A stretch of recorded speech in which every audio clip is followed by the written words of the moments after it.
लाडक्या बहिणींना जानेवारीचा हप्ता 8 ते 10 दिवसात जमा होणार। जानेवारीचा हप्ता 1500 रुपयांचाच असणार। साम टीव्हीला सूत्रांची माहिती।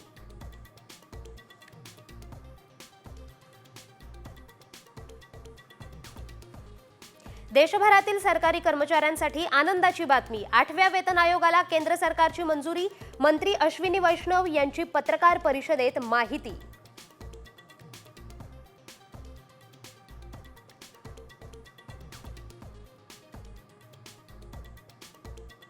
राज्यात लवकरच शिक्षक भरतीचा दुसरा टप्पा। 20 जानेवारीपासून शिक्षक भरती पोर्टल सुरू होणार।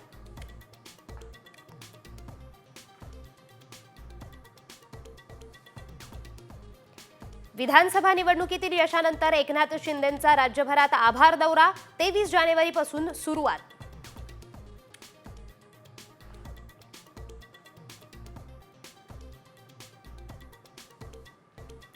शिवसेनेचे मंत्री संजय शिरसाटांना मोठा धक्का। सिडको महामंडळाच्या अध्यक्षपदावरून हटवलं।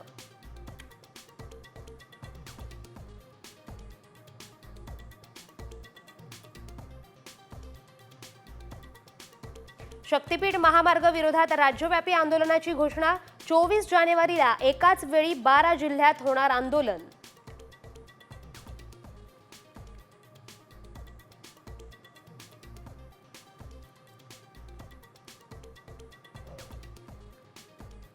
ढगाळ हवामानामुळे राज्यात थंडी गायब तर उकाड्यात वाढ।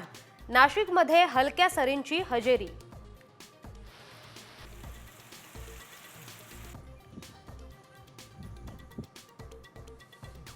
नाशिकमध्ये जलवाहिनीला लागलेल्या गळतीच्या दुरुस्तीसाठी आज पाणी पुरवठा बंद।